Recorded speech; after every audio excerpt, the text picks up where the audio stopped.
फ्रान्समा स्टुडेन्ट भिजामा आउने बेला डिपेन्डेन्ट लिएर आउनु मिल्छ कि मिल्दैन भनेर सोधिराख्नु भयो त धेरैजनाले होइन।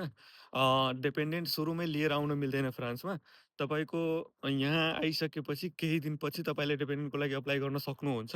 स्टुडेन्ट भिजामा हुँदाहुँदै पनि तपाईँ अप्लाई गर्न सक्नुहुन्छ। तर प्रब्लम के हुन्छ कि स्टुडेन्ट भिजामा हुँदाखेरि तपाईँले त्यति रिक्वायरमेन्टै पुरा गर्न सक्नुहुन्न कि तपाईँ डिपेन्डेन्ट बोलाउन सक्नुहुन्छ।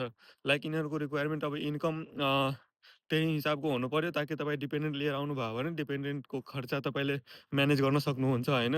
अनि स्टुडेन्ट भिजामा तपाईँको काम गर्ने टाइमै लिमिट हुन्छ के। लाइक हामी हप्ताको 20 घन्टा काम गर्न सक्छौँ। जति जति पेमेन्ट राम्रो भयो नि तपाईँको त्यो लिगल अनुसार लिगली तपाईँ 1000 युरो भन्दा 1000, 1100, 1200 युरो भन्दा बढी तपाईँको कट्दैन के। त्यो जबबाट पैसा त्यति इन्कम हुँदै हुँदैन के त्यो लाइक लिगली। सो त्यतिमा स्टुडेन्ट हुँदाहुँदै डिपेन्डेन्ट बोलाउन त अलि एकदम गाह्रै छ के। लाइक नेक्स्ट टु इम्पोसिबलै हो त्यो स्टुडेन्ट भिजामा हुँदाखेरि तपाईँले डिपेन्डेन्ट बोलाउन सक्नु भनेको हो।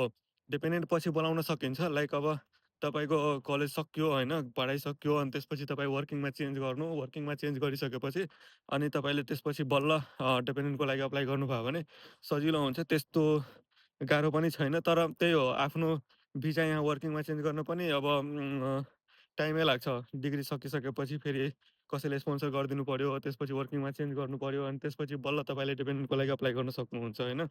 सो डिपेन्डेन्ट बोलाउन त्यति सजिलो छैन फ्रान्समा होइन। सुरुमा लिएर आउनु पनि मिल्दैन अनि बोलाउनु पनि त्यति सजिलो छैन। त्यही भएर अलिकति गाह्रै छ यहाँ डिपेन्डेन्ट अरू कन्ट्रीको कम्पेयरमा गर्दाखेरि यहाँ गाह्रै छ अलिकति के डिपेन्डेन्ट बोलाउनको लागि।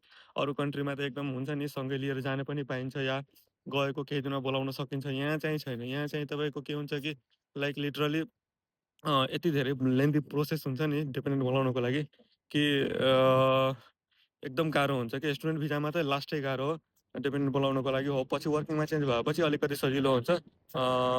तपाईँ बोलाउन सक्नुहुन्छ। इन्कमहरू पनि देखाउन सजिलो हुन्छ किनभने वर्किङमा हुँदाखेरि तपाईँको काम गर्ने त्यो लिमिट एउटा हुन्छ नि जस्तै स्टुडेन्टमा हुँदाखेरि 20 घन्टा मात्रै काम गर्न सकिन्छ।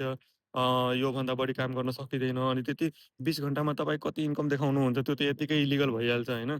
सो त्यही हो डिपेन्डेन्टको लागि अब आएर आफ्नो भिसा चेन्ज गरेर अनि त्यसपछि इन्कमहरू सबै देखाएर इभन रुमको साइजहरू पनि देखाउनुपर्छ कि इनफ स्पेस छ हामीसँग डिपेन्डेन्ट बोलाएर लिएर आएर राख्नको लागि मसँग डिपेन्डेन्ट के भन्छ इनफ स्पेस छ, इनफ इन्कम छ मेरो भनेर सबै भेरिफाई हुन्छ अनि बल्ल डिपेन्डेन्टको लागि तपाईँ केही गर्न सक्नुहुन्छ है।